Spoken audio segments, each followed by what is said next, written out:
네, 3교시 진행하겠습니다.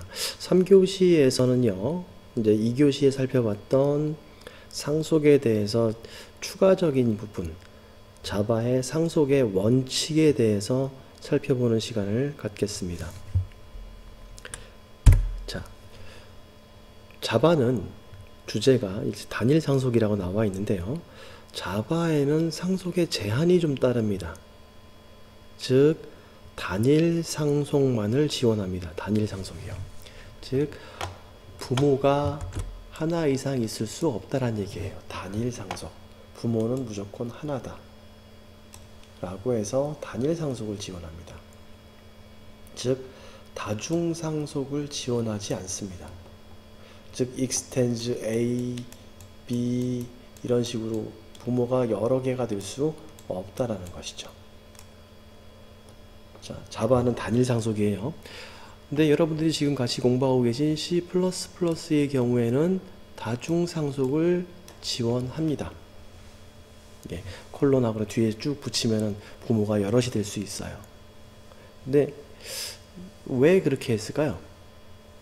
만약에 예를 들어서 A가 가지고 있는 프린트라는 함수가 있고 B 부모가 가지고 있는 프린트라는 함수가 똑같은 이름이 또 있다고 칩시다. 그러면 두 가지를 한꺼번에 상속받은 자식은 C는 어느 쪽을 호출할지 모르는 상황이 만들어질 수도 있겠죠. 물론 이것도 C++에서는 해결하시는 방법이 있어요. 근데 이러한 모호성이 생기는 건 자바는 원하지 않은 거예요. 따라서 단일 상속만을 사용하고 다중 상속을 지원하지 않는 형태로 발전을 하게 된 거죠. 자, C++ 시간에 다중상속 그쪽에서 한번 살펴보세요. 자, 그러면 자바는 일단 단일 상속을 원칙으로 한다라고 했는데 불편할 거 아닙니까? 여러 개의 부모를 상속받고 싶은 경우도 있을 거예요. 그렇다면 어떻게 해결할 것인지. 자, 이러한 다중상속에 되지 않는 문제점들을 해결하는 방법으로 자바는 이러한 방법을 택했어요. 비중이 높은 클래스 하나만 상속을 하고 다른 클래스는 포함 관계로 가지도록 해라. 즉 우리가 2교시에 실습을 할 때 서클은 쉐입을 상속을 받고 포인트 객체를 가지고 있죠. 해서 관계를 맺도록 구성을 하는 것을 원칙으로 하고 있어요. 이제 이거는 이제 안드로이드에도 동일하게 적용이 됩니다. 많이 보실 수 있는 형태가 될 겁니다. 자, 그것만 가지고도 부족하니까 자바에서는 또 어떻게 처리를 하냐면요. implement라는 구현이라는 방법을 지원을 합니다. 그래서 그것에 대한 다중상속의 문제점, 단일상속의 문제점들을 해결할 수 있는 방법을 제시를 해줘요. implement를 통해서요. 이제 이 implement라는 것부터 시작해서 C++ 언어와 자바 언어의 방향이 달라져 버리죠. 내용이 많이 달라져요. 자, 근데 이 implement에 관련된 것은 지금 당장 아니고요. 추후에 인터페이스와 추상 클래스라는 것을 설명을 드리면서 같이 설명을 드릴 겁니다. 자, 그럼 우리는 지금 기억해야 될 것은 단일 상속이고 다중 상속처럼 쓰기 위해서는 해당되는 클래스를 그냥 해서 포함 관계로 구성을 하는 것. 이게 이제 기본적인 원칙이 되겠죠. 자, 이러한 해결 방법을 제시를 하고 있습니다. 규칙 중에 하나죠. 꼭 기억하셔야 됩니다. 자, 그리고 접근 지정자의 사용 규칙이 적용이 돼요. 상속관계라 하더라도 부모가 프라이빗으로 가지고 있는 멤버는 상속이 되지 않습니다. 이러한 규칙도 있어요. 부모 중에 프라이빗으로 되어 있는 것은 자식이 상속받아도 상속받을 수 없다라는 겁니다. 자, 그리고 보면요. 그 이외에 Public Default Protected에 해당되는 것은 상속이 가능합니다.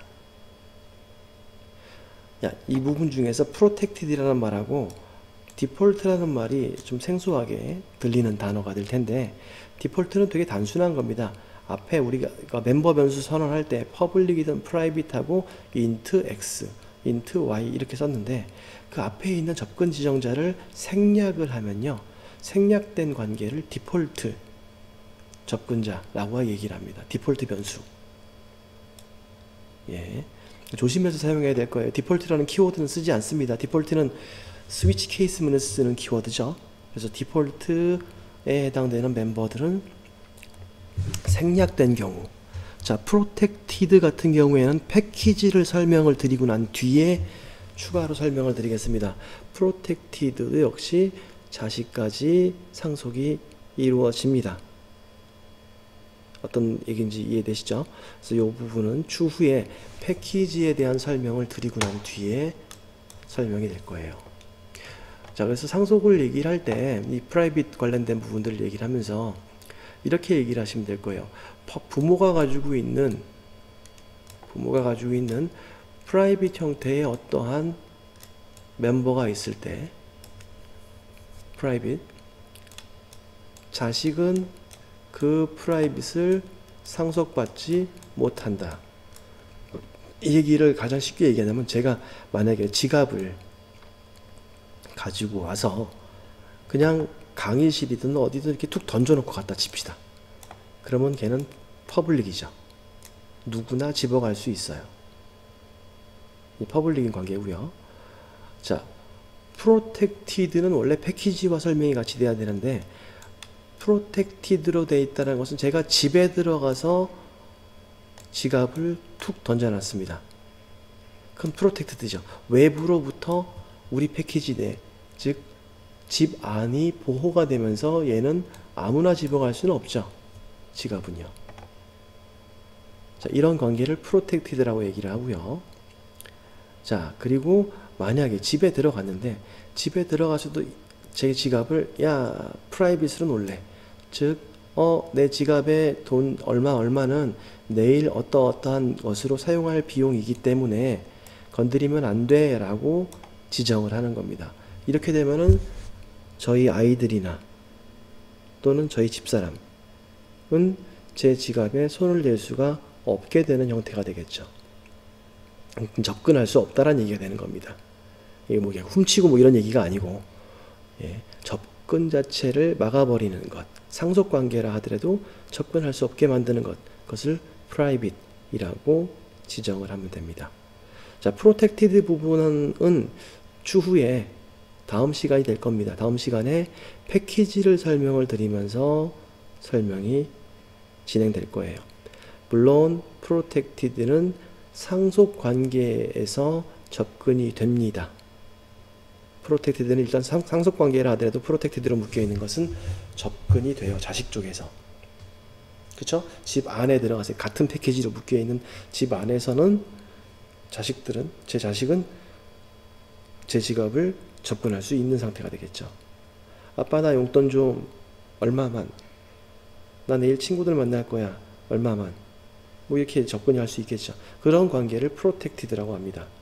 근데 옆집에 있는 경우에서는 좀 달라질 수가 있게 되겠죠.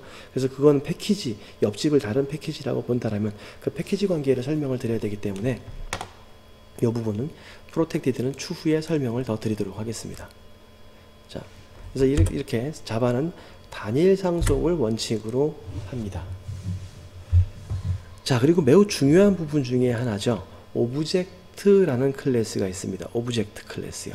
아까 우리가 이제 클래스를 만들 때, 클래스를 생성할 때 슈퍼 클래스에 오브젝트라는 글씨가 나왔던 거를 보셨습니다. 기억나시죠? 즉, 오브젝트라는 클래스가 자바에는 기본적으로 객체 클래스가 존재를 합니다. 이러한 오브젝트 클래스는요, 뭐냐면 모든 클래스의 부모 클래스가 됩니다. 즉, 최상위 클래스라고 그래요. 우리가 만드는 클래스부터 모든 클래스들은 오브젝트로부터 상속을 기본 받게 되어 있습니다. 최상위 클래스, 시작 클래스라고 보시면 됩니다. 즉, 상속 관계가 없는, 즉 조상이 없는 클래스, 우리가 만드는 일반적인 클래스를 말하겠죠. 그 클래스는 오브젝트 클래스를 기본적으로 상속받습니다. 표현을 안 한다 하더라도. 그래서 모든 클래스는 오브젝트 클래스로부터 파생되었다 라고 이해하시면 돼요. 이거는 C++도 마찬가지입니다. 자, 그리고 이렇게 보시면 되겠죠. 왼쪽에 있는 코드를 보면요, 서클, 우리 아무것도 익스텐드 뒤에 없죠? 없는 상태. 얘는 기본적으로 우리가 만든 기본 사용자 클래스입니다. 근데 내부적으로는 extends object라고 해서 기본 상속이 돼 있으면서, 오브젝트 상속이 돼 있으면서 생략이 돼 있는 상태라고 보시면 됩니다. 쓰지 않습니다. 오브젝트는 extends object에 쓰지 않아요. 자동 기본 상속이기 때문에. 자, 그러면은 이러한 오브젝트 클래스에도 멤버가 있겠죠. 멤버 메소드들이 존재할 겁니다. 즉 멤버로 정의된 11개의 메소드로 구성되어 있습니다. 이 오브젝트가 가지고 있는 것 중에 toString, equals, hasCode 등등의 메소드들이 쭉 정의가 되어 있는데, 그 클래스 메소드들을 자식이 그대로 상속을 받게 되어 있어요. 아마 equals 보셨죠? toString도 보셨을 겁니다. 그렇죠? 자, 이거 관계를 다시 한번 살펴보게 되면요. 자, 아까 우리 했던 클래스 이 부분인데, C 객체 점 찍어보면요, 아래쪽에 보면요, equals, 이거 우리가 만든 거 아니죠. 근데 들어가 있죠. 해시코드 들어가 있죠. notify, notifier, toString, wait 등등의 기타 굉장히 많은, 즉 11개의 메소드들로 기본적으로 오브젝트가 구성되어 있습니다. 그것을 기본 상속되어 있기 때문에 다 가지고 있는 것이죠. 다 이해되십니까? 자, 그 부분에서 이제 오버라이딩에 대한 얘기도 또 해야 돼요. 근데 그 얘기는 다음 시간에. 오버로딩이 아니고 이번에 오버라이딩을 얘기를 할 겁니다. 자, 이렇게 구성되어 있는 클래스들을 기본 클래스로서 오브젝트 클래스를 모두 상속받았다 라고 얘기를 해요. 자, 설명 이해되시나요? 그래서 모든 클래스, 최상위 부모, 그러면 오브젝트 클래스. 아주 기초적인 상식이기 때문에 반드시 알고 계셔야 될 것이죠. 그렇죠? 자, 그리고 쉐입의 컬러를 퍼블릭으로 안 두고요, 아까 말했던 것처럼 프라이빗으로 지정을 한다라면요, 그럼 부모만 볼 수 있다는 얘기가 되겠죠. 그러면 메인에 보니까 C 객체를 만들었는데 C의 str 컬러는 C가, 즉 서클이 쉐입으로부터 상속을 받았기 때문에 가지고 있어야 되는 것처럼 보이지만, 쉐입에 정의되어 있는 컬러는 서클에 상속이 되겠죠. 하지만 프라이빗이기 때문에 상속되지 않았습니다. 상속이 이루어지지 않는다는 얘기죠. 이 부분으로 갈 수 없다는 얘기입니다. 자, 프라이빗으로 지정된 경우요. 자, 그리고 또 하나, 여기서요, 자, 쉐입 부분으로 갈게요. 다시요. 쉐입에 가서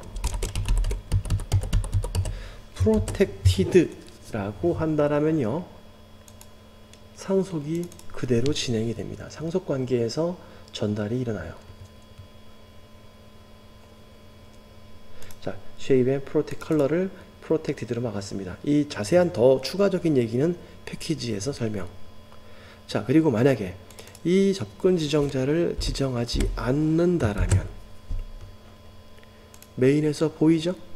C의 str 컬러가 상속이 됐다라는 얘기가 되겠죠. 이렇게 앞에 접근 지정자를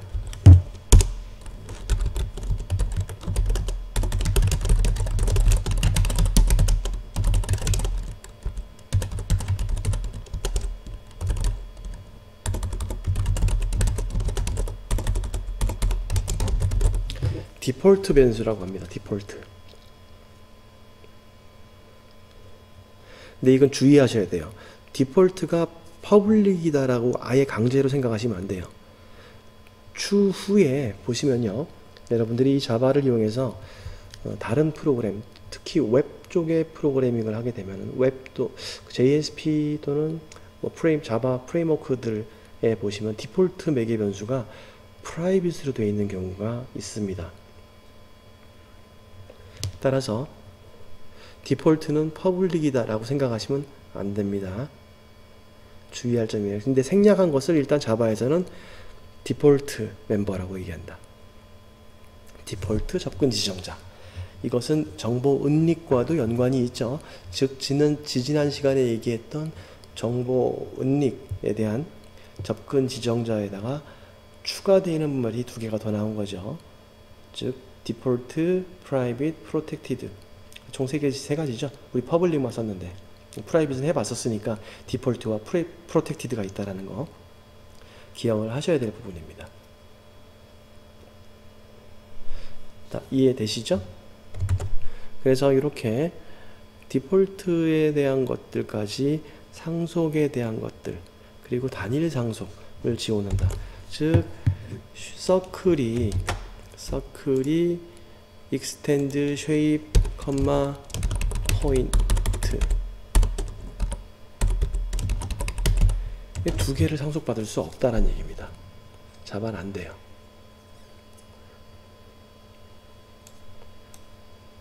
이렇게 되면 만들 수 없다. 이게 근데 C++에서는 지원이 돼요.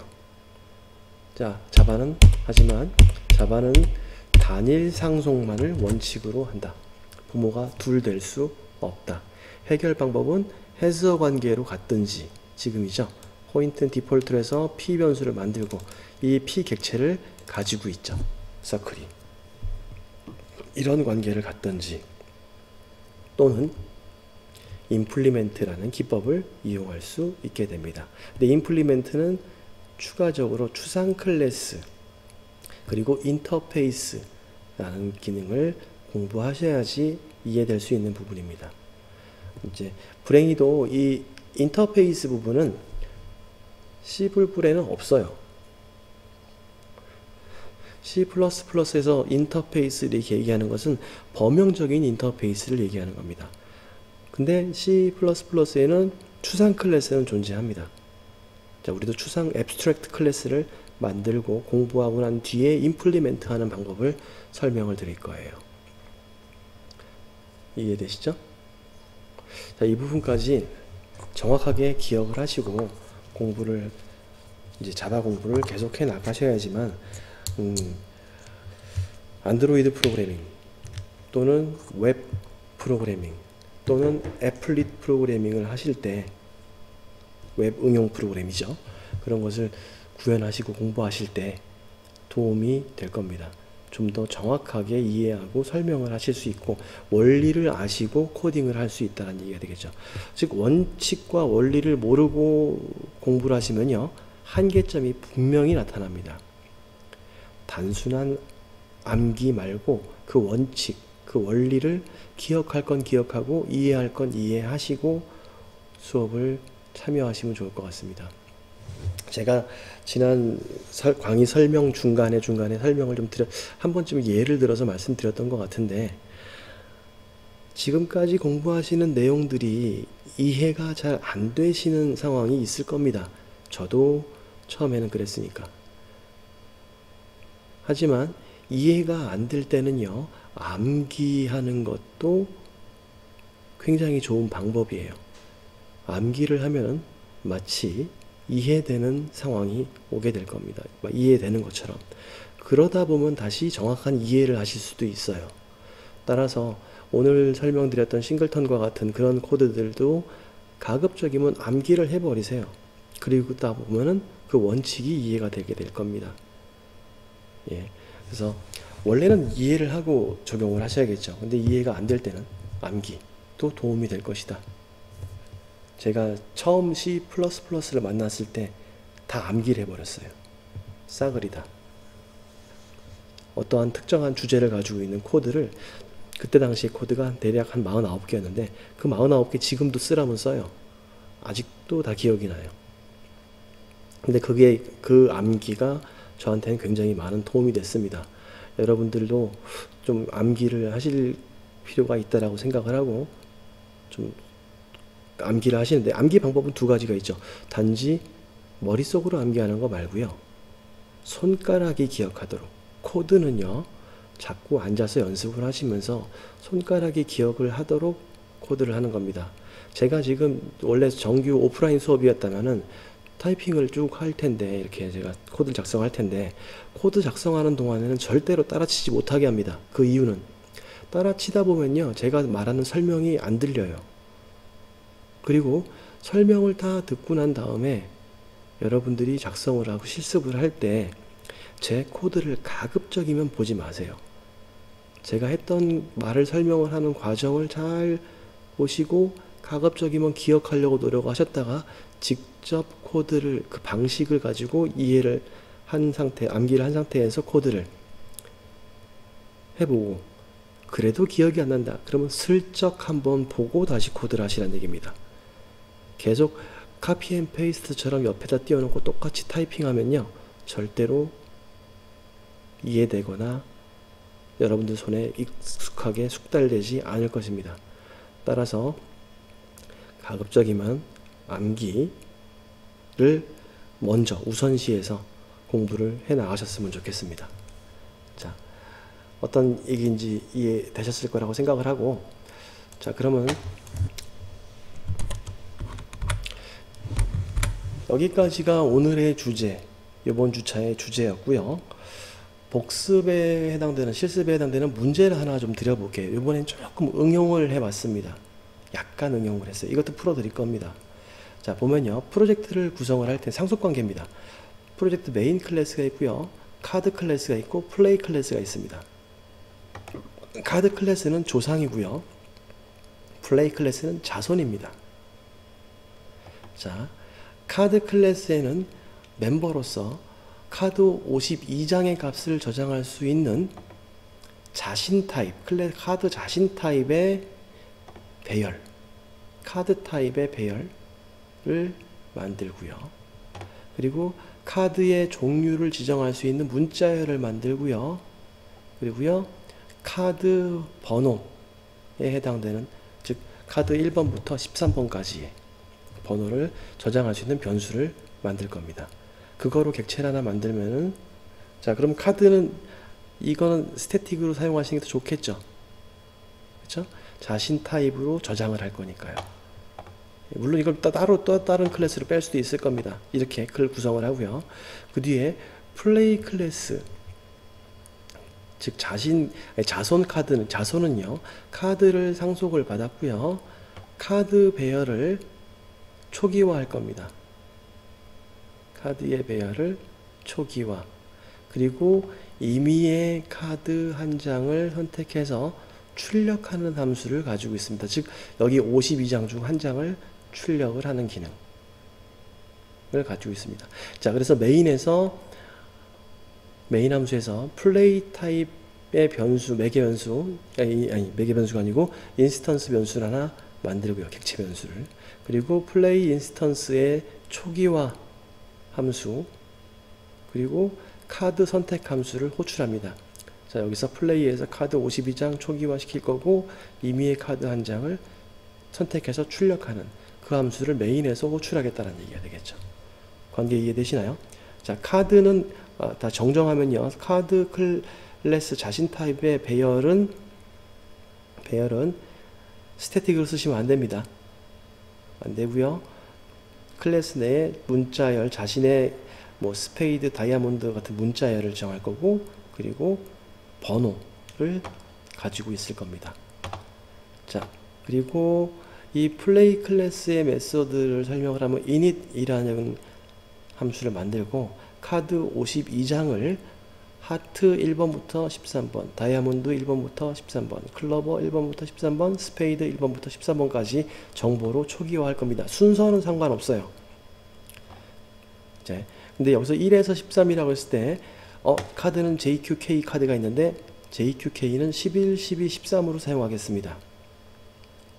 아시겠죠? 11, 12, 13번의 카드로 이용을 할 거고요. 이렇게 초기화 되도록, 즉 반복문을 사용해서 모든 카드 배열의 값을 설정을 하시기 바랍니다. 이게 어떤 설명이 되냐면 카드 클래스 내에 카드의 종류, 즉 타입이 되겠죠. 카드 타입이 해당되는 변수가 있고, 그리고 넘버 변수가 있을 거고요. 그리고 카드 배열 52장짜리가 존재할 거예요. 이렇게 만들어서요. 52장의 카드를 자신 타입의 객체로 만들어서 넣으면은 이 안에는 또 물론 C가 있겠지만, 스태틱으로 지정하지 상관없다라고 얘기했지만 가급적이면 스태틱 혼돈할 수도 있으니까 뺄 수도 있겠습니다. 스태틱으로 할까요? 그냥 스태틱으로 합시다. 스태틱으로 진행을 하고 타입과 넘버를 이 안에다가 가지고 있는 형태로 지정을 하겠습니다. 이거 좀 신경 써야 될 부분이 좀 있네요. 스태틱 빼겠습니다. 자, 물론 이 카드를 플레이 쪽으로 좀 빼올 수도 있어요. 근데 그렇게 되면 상속관계 연습하는 문제를 드리는 거기 때문에 이렇게 좀 힘들 거고요. 원래는 제가 생각한 건 해서 관계와 상속관계, 이서 관계를 모두 예제를 실습을 드리려고 했는데 여러분들 실습 과제가 좀 많죠. 그러다 보니까 제가 좀 줄여보겠다라는 생각으로 일단 상속 부분만 말씀을 드리는 겁니다. 자, 어쨌든 이 안의 것을 각각의 카드 안에는 또 다른 카드 객체들이 이렇게 들어가 있게 되겠죠. 52개의 카드 객체가 들어가 있게 될 겁니다. 그 안에는 값 타입, 번호 타입이 존재할 거예요. 다 이해되시나요? 이렇게 생성을 하는 걸 거고요. 반복문을 이용해서 초기화 하시기 바랍니다. 그리고 이 플레이 클래스에서 픽 함수를 이용을 하면, 픽하면은 이 52장 중에 한 장 임의의 랜덤으로 이용해서요, 임의의 한 값을 선택을 하셔서 52 중에서 1부터 52 중에 하나 또는 0부터 51 사이의 값을 하나 선택하셔서 뽑아낸 다음에 거기에 값이 선택된 카드는 스페이드 몇입니다, 하트 몇입니다, 이렇게 출력을 하라는 얘기죠. 예, 그렇게 출력하는 기능을 가지고 있는 과제를 구현하시면 됩니다. 다 이해되셨습니까? 그래서 제출은 정해진 기간 내에 좀 엄수해서 제출하시고요. 이제 계속 공지에서 말씀드렸다시피 과제를 제출하지 않으시면은 출석으로 인정을 할 수가 없습니다. 제가 그러는 게 아니고요. 우리가 수업 시간을 25분 설명드리고 나머지 실습 시간이라고 이렇게 얘기를 하잖아요. 그것처럼 학교에서는 학교 규칙상, 온라인 규칙상 과제를 제출하지 않으신 분들은 출석으로 인정하지 않는다. 거기다가 우리 학습 시간이 끝나고 난 다음에 나중에 들으시는 분들 계시죠. 그분들도 원래는 출석이 아니에요. 근데 너무 엄격한 잣대를 들이대는 것도 좋지 않아 보여서 제가 그 부분은 일단 지각으로는 처리를 했습니다. 근데 지각도 3회 이상 되면 결석이 되죠. 그러니까 여러분들 잘 관리하셔야 될 겁니다. 출석 여러분들 잘 관리하세요. 그래서 요 제출 방법으로 과제 제출란에 제출하시면 되겠습니다. 자, 오늘도 수고 많으셨고요. 다음 시간에 또 찾아뵙도록 하겠습니다. 감사합니다.